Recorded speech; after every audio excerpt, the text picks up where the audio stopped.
Pierre Muller, vous êtes le directeur du centre hospitalier de Tarbes et de Lourdes. Vous aimez dire par intérim. Vous venez de prononcer un discours de vœux ici à l'hôpital de Lourdes.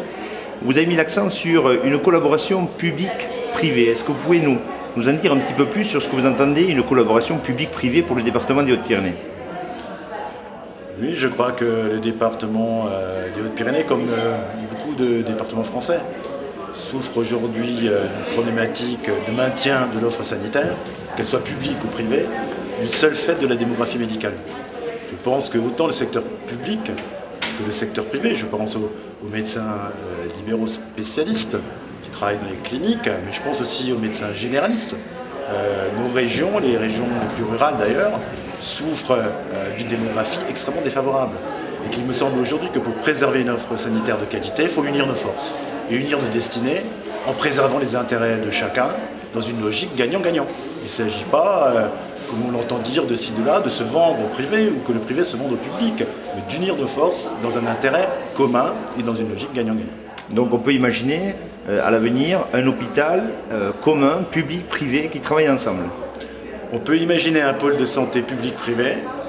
Nous sommes en train d'y travailler, dans lequel chacune des structures conserverait sa spécificité, mais qui serait recoupée sur un seul site, de telle sorte qu'on évite des dualités. Pourquoi avoir deux coronarographies, deux services d'urgence, deux maternités, alors qu'on pourrait très bien mettre ça en commun, au moins les plateaux techniques, etc. Ce qui est d'un point de vue économique intéressant, mais aussi du point de vue des hommes.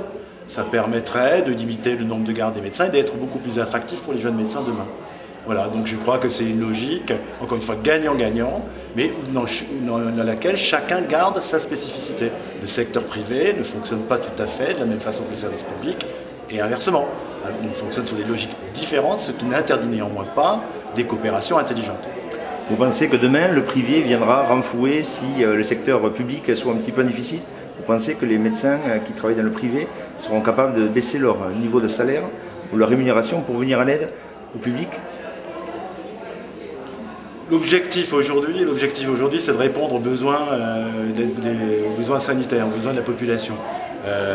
Il y a aujourd'hui des outils qui permettent, lorsqu'on travaille ensemble, des outils juridiques qui permettent effectivement aux médecins libéraux de travailler à l'hôpital public et inversement d'ailleurs, ce qui est un peu moins fréquent.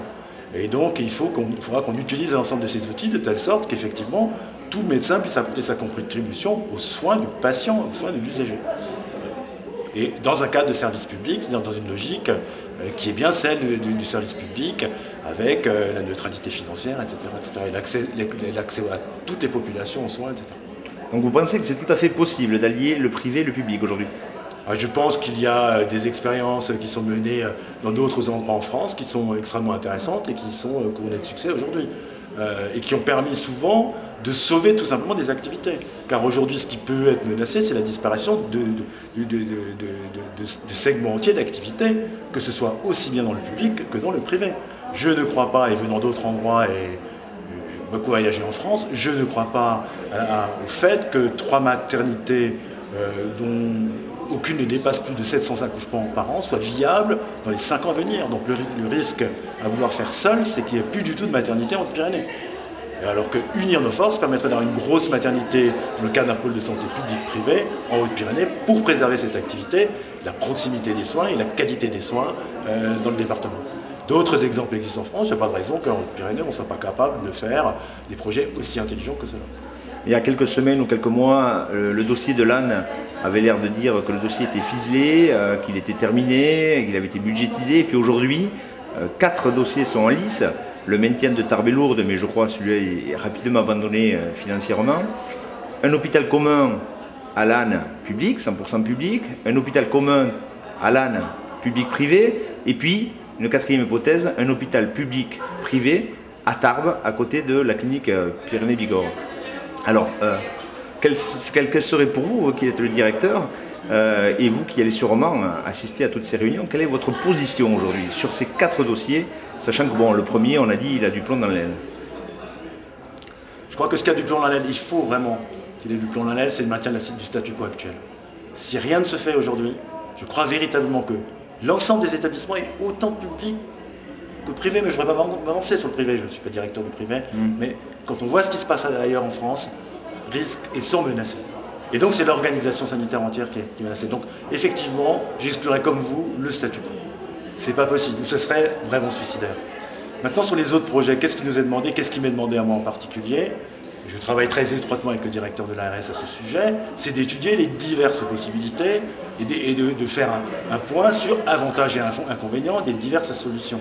C'est ce que nous sommes en train de faire sur tous les aspects, pas simplement sur les aspects du coût des constructions, mais aussi sur les aspects en termes d'exploitation. Vous comprendrez bien que le maintien sur Tarbes de l'activité du pôle de santé sur Tarbes conduira nécessairement à maintenir un minimum d'activité sur Lourdes. Donc avec des coûts sans doute, d'un point de vue de l'économie, d'un point de vue de l'exploitation, supérieurs à un projet qui serait à mi-chemin. Donc nous allons étudier ces diverses possibilités et prendre en compte également les contraintes du privé, car le privé est propriétaire aussi de ses murs, et donc il faut aussi prendre cette dimension-là en compte. Pour le moment, nous sommes à l'étude des dossiers, nous travaillons étroitement avec la clinique, nous avons une réunion à peu près tous les 15 jours pour étudier ces diverses possibilités. Je crois qu'il faut nous laisser travailler, il n'y a pas de solutions aujourd'hui qui sont décidées, et je peux vous garantir qu'aucune solution aujourd'hui n'est décidée. Elles sont toutes à l'étude. Voilà. Et on peut savoir à peu près un calendrier pour la décision définitive? Alors moi, mon souhait, je l'ai dit, mais je pense que c'est le souhait aussi du directeur de l'ARS, c'est que nous ayons un projet bouclé d'ici la fin du premier semestre.